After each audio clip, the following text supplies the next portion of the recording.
प्राचीन ग्रंथों के गहन ज्ञान की खोज के लिए आपके पसंदीदा चैनल वेदा विजन में आपका स्वागत है। आज हम दुनिया के सबसे पुराने और सबसे पवित्र ग्रंथों में से एक ऋग्वेद की यात्रा पर निकल रहे हैं।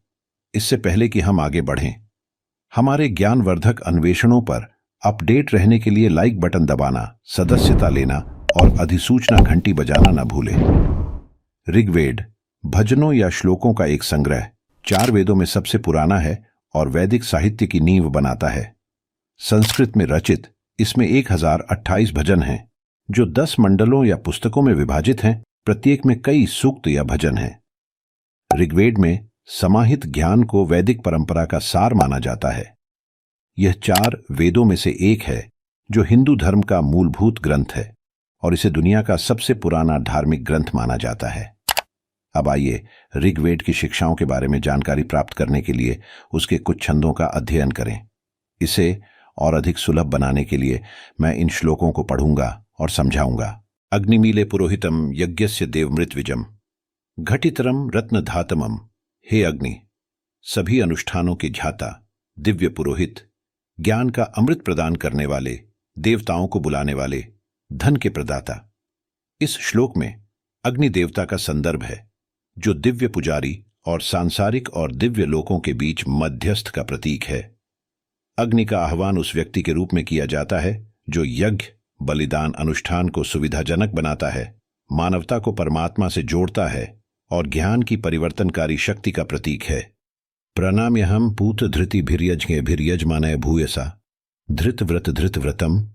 मैं उस व्यक्ति को नमन करता हूं जो पवित्रता रखता है, जिसे पवित्र अनुष्ठानों के माध्यम से बुलाया जाता है, जो पूजा करने वालों को प्रचुर आशीर्वाद देता है और जो धार्मिकता को बनाए रखता है। यह श्लोक अनुष्ठानों के प्रदर्शन में पवित्रता और धार्मिकता के महत्व पर जोर देता है।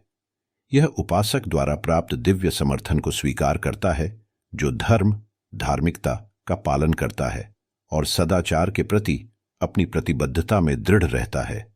ऋग्वेद में ये श्लोक केवल काव्यात्मक अभिव्यक्ति नहीं है, वे गहन दार्शनिक और आध्यात्मिक शिक्षाएं प्रदान करते हैं। वे वैदिक विचार के मूल सिद्धांतों को छूते हैं, जिसमें ज्ञान की खोज, अनुष्ठानों का महत्व और एक धार्मिक जीवन जीने का महत्व शामिल है। इंद्रम मित्रम वरुणमग्निमाहुरथो दिव्य स सुपर्णो गरुत्मान एकम सद्विप्रा बहुधा वदन्त्यग्नि यमम मातृश्वनमाह। वे उसे इंद्र, मित्र, वरुण, अग्नि कहते हैं। फिर वह दिव्य गरुड़ गरुत्मान है, जो एक है, उसे आर्षि कई उपाधियां देते हैं। वे उसे अग्नि, यम, मातृश्वन कहते हैं। यह स्तोत्र वैदिक विचार में परमात्मा की विविधता को दर्शाता है। सर्वोच्च वास्तविकता के लिए अलग अलग नाम और रूप बताए गए हैं, जो परमात्मा की बहुमुखी प्रकृति को दर्शाते हैं। ऋग्वेद में 1028 भजन हैं, जो 10 पुस्तकों में विभाजित हैं, जिन्हें मंडल कहा जाता है। प्रत्येक मंडल को सूक्त नामक भजनों में विभाजित किया गया है, जो गायत्री छंद के रूप में जाने जाने वाले काव्य छंद में रचित हैं। ऋग्वेद के भजन मुख्य रूप से समृद्धि, स्वास्थ्य और सुरक्षा के लिए विभिन्न देवताओं का आह्वान है। उनमें दार्शनिक अंतर्दृष्टि, ब्रह्मांड संबंधी अटकलें और अस्तित्व की प्रकृति पर प्रतिबिंब भी शामिल हैं। ऋग्वेद केवल अतीत का अवशेष नहीं है, बल्कि ज्ञान का एक कालातीत स्रोत है, जो आज भी सत्य और आध्यात्मिक जिज्ञासुओं को प्रेरित करता है। मैं आपको इसके छंदों का पता लगाने और इसमें निहित गहन शिक्षाओं की खोज करने के लिए प्रोत्साहित करता हूं। जैसे जैसे हम ऋग्वेद के माध्यम से अपनी यात्रा जारी रखते हैं, हम वैदिक दर्शन और आध्यात्मिकता की जटिल टेपेस्ट्री की खोज करते हुए ज्ञान के और अधिक रत्नों को उजागर करेंगे। भविष्य के एपिसोड के लिए बने रहें, जहां हम ऋग्वेद के भजनों के भीतर अर्थ की परतों को उजागर करते हुए विशिष्ट मंडलों में उतरेंगे।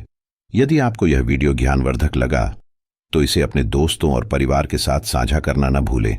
अपने विचारों और प्रश्नों के साथ नीचे कमेंट करें और मैं नेक्स्ट वीडियो में उन्हें संबोधित करने की पूरी कोशिश करूंगा। हमारा लक्ष्य 200 सब्सक्राइबर्स प्राप्त करना है। कृपया इस लक्ष्य को प्राप्त करने में हमारी सहायता करें। ऋग्वेद की इस ज्ञानवर्धक खोज में मेरे साथ शामिल होने के लिए धन्यवाद।